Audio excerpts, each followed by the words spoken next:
Every console maker loses money on the box on purpose. Nintendo refuses to play that game. That sounds backwards, so let's slow it down. The entire industry runs one strategy. Sell the machine cheap, even at a loss, then earn it all back on the games. Think of it like a razor. Give away the handle, profit on the blades. It's the oldest move in hardware, and almost everyone here plays it. One rival even told a court it had never once profited on a console it sold. Read that again. Never once, across an entire generation of machines. Nintendo looked at that move and walked the other way. It runs by a rule most of the industry broke. Don't sell the console at a loss. Profit on the box, then profit again on the games. So here's the question worth sitting with. Why does refusing the industry's core strategy make Nintendo more money, not less? Because the answer isn't the games everyone points to. It's a discipline, and it hides in the margins. Let me put two words on the table first, since the whole story runs on them. A moat is whatever stops a competitor from copying you. A margin is how much profit survives after the costs come out. Hold both, because Nintendo's margin is the tell, and its moat is stranger than it looks. Watch what happens when a new machine arrives. A launch year is the worst year to build hardware. The console is most expensive to make and sells for the least profit. Every unit is a fresh, unamortized machine, and margins sink. That's exactly the moment rivals bleed the most on the box. Even in its newest launch year, Nintendo still cleared a double-digit operating margin. Not despite the box, partly because of it. The trough for everyone else is still a healthy number here. Now, the obvious objection. Nintendo just makes fun games and fun games sell. That's true, and it isn't nearly enough. Plenty of studios make beloved games and still lose money. Loving the product doesn't explain the profit. The profit comes from a structure underneath the fun, and that structure has two halves. Start with the first half.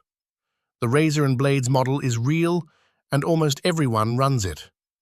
Sony launched its latest flagship at a loss. Microsoft, on the record, said it had never turned a profit on any console it built. That's not carelessness, it's the plan. They swallow the loss on the hardware because they intend to win it back later, on games, subscriptions, and fees. The box is bait. The money is supposed to arrive afterward. Nintendo inverts the whole thing. It profits on the hardware and on the software.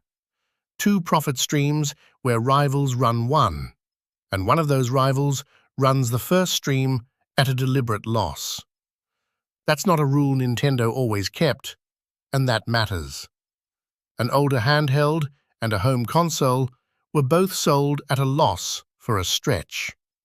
One of those losses drove the company's first ever operating loss as a public company. So this isn't a boast that Nintendo can't lose money on a box.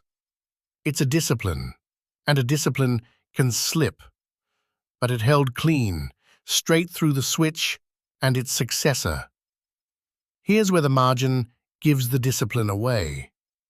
Nintendo's profit isn't spread evenly across what it sells. In a software-heavy year, its gross margin runs past 60%, because the money is in the games, not the plastic. Past 60% is a software company's number, not a toy maker's. When a new console floods the mix, that same margin drops hard. Not because anything went wrong, but because the hardware simply earns less per unit than the games do. Same company, same year over year. The margin swings with whatever is selling more that year. So the plastic is the doorway, and the games are the room. Nintendo charges you a fair price at the doorway instead of paying you to walk through it. Then it earns the real money once you're inside. And most of the profit lives in the room. Which raises the real question: what stops a rival from building the same room? Here's the second half of the moat, and it's the half money can't fix. Across the Switch's life, Nintendo sold roughly 10 games for every console, and it owns the biggest sellers outright. 10 games per machine. That attach rate sits far above the industry norm. Most platforms would kill for a fraction of it. And the reason Nintendo reaches it comes down to one word: ownership. Its biggest characters, Mario, Zelda, Pokemon, are owned, not licensed. No rival can put Mario on their console at any price. Sit with that last part. Not for a licensing fee, not for a partnership, not for any check a competitor could write. Mario and Zelda are wholly Nintendo's. Pokemon it co-owns, about a third, alongside 2 partners. But the point holds across all of them. These aren't franchises a competitor can bid for. They're simply not for sale. So think about what a rival would need to copy this. Not a better machine, not a bigger marketing budget. It would need the one library of characters people already grew up wanting. And that library isn't on the market at any number. You can build a faster console in a year. You cannot build a character people have loved since childhood. And now, watch why the rivals are trapped. They lost lead on hardware because they have to. They don't own a library strong enough to carry the box on its own. So they discount the machine to pull you in, then chase the profit back on games and fees. Nintendo owns that library, so it never has to discount the machine to sell the game. The whole reason it can hold the no-loss line is the characters. Take the characters away, and the discipline would collapse tomorrow. This is the reveal, and it's quieter than you'd expect. The discipline and the ownership aren't 2 separate advantages.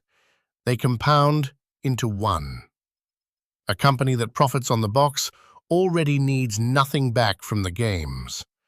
And it owns the only games worth buying the box for, so it never has to subsidize the hardware to move the software, the way everyone else must. The refusal to lose money on the console isn't a constraint Nintendo works around. The refusal is the moat. That's why buying your way in doesn't work. A rival can match the engineering in a year. It cannot manufacture 40 years of owned, world-famous characters on command. And without those characters, the no-loss discipline collapses, because nothing makes the box worth its full price. Watch it show up in the scale. The Switch became the best-selling console Nintendo has ever made. Over 155 million of them. Every one of those buyers walked into a library only Nintendo controls. And when the successor arrived, the pattern repeated. The new console broke Nintendo's own launch records, the fastest-selling machine the company has ever shipped. Same discipline, same owned library, a new generation. In that launch year, the company pulled in around 2.25 trillion yen, nearly double the year before. Roughly 10 games sold for every one of those consoles, most of them Nintendo's own. The doorway and the room working together at scale. So the next time someone tells you Nintendo just makes great games, you'll know that's only the surface. The great games are real, but underneath them sits a company that refuses to lose money on the box. And it owns the only games worth buying that box for. 2 moats that need each other. That's why nobody has copied it in 40 years. Big moat, bigger margin, we do the math.